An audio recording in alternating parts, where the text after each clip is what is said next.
I would like to be there right now. Summer is pretty much here, and that means surf, sun, and sand, and for many, a good book. And Morning Rush is here to help with a new series that we're calling Summer Reads, Beach Reads. From romance to mysteries to bios, we're going to introduce you to authors who can help those hours on your beach blankets just fly by.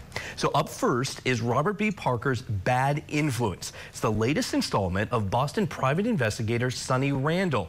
It's the takes on the case of social media influencer who is receiving death threats, but her client is not all he appears to be. Interesting. Alison Gaylin is the author of the new mystery, becoming the first woman to author the Sonny Randall series following Mike Lupica and the legendary, obviously, Robert Parker. Good morning. Thanks for joining us. Hi, Scott. Good morning. How are you? I'm doing well. So, you know, Robert Parker, a giant of the genre, having written the Spencer novels, as well as Jesse Stone, and now you're taking over his Sonny Randall series, which concerns, did you have any concerns about taking this on? Well, it's certainly intimidating because Robert Parker is a legend. I've been a fan for a very long time. What's exciting to me is this is his one female character, and I get to be the first woman writing her. So when I got this job, it was really thrilling for me on a lot of different levels. Intimidating, yes, but I felt like I was up for the challenge. Well, and that's interesting. We should point out that this character was originally created for Helen Hunt, either for a TV show or movie, and that didn't really happen. Did that help you, like, tap into Helen Hunt's character when you've taken this on, this next book? Yeah, it's interesting because there's very little physical description of Sonny in the Parker books, whereas he does describe a lot of the characters, say Spike, her best friend, in a lot more detail. So when I was reading those books, I would always picture Helen Hunt. And when writing it, I picture her physically. So in a way, it's sort of helpful.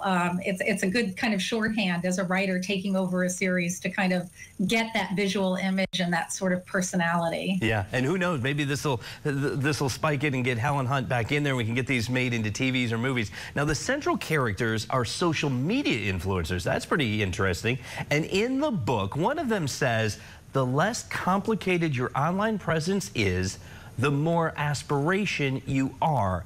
When you're influencing, you're projecting perfection. Now, what made you decide to put Sonny in the world of social media? Well, it's interesting because Sonny was first introduced in 1999, long before there was the word influencer was even a word. Sure.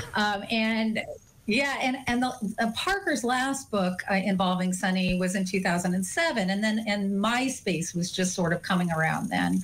So there wasn't really an opportunity for her to kind of engage in social media. Mike Lupica came back and did some wonderful books involving her, but really with Spencer, Jesse Stone, and Sonny, there hasn't been too much reference over the years of social media because I believe when Parker created these characters, it wasn't as big a deal.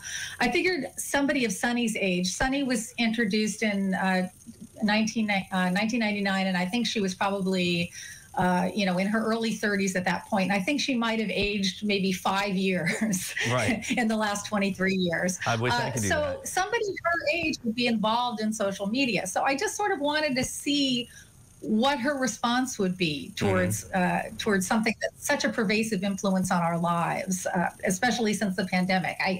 Sonny's not on social media, and the fact that she went through an entire pandemic not being on it, that was something for me to explore. So I thought it would be interesting. That is pretty interesting. Now, you also do other things too. You have a non-Sonny Randall book. It's called The Best-Selling Collective, has been picked up as a TV series. Congratulations. What's going on with that? Thank you. Great. Yes. Well, that is, everything's sort of on hold a little bit with that because of the writer's strike, but hopefully it was full steam ahead when the writer's strike was starting. So I still have really high hopes for it. It's a company called Yellowbird Productions, Yellowbird UK, which also produced the Millennium Trilogy series, and they're just a terrific company. And we've got a really good head writer on board. So I'm hoping for the best. And fingers crossed for you, award-winning author Alison Gaylin. Thanks for joining us. Can't wait to read your book out on the beach this summer. Morning Rush will be right back. Don't go anywhere.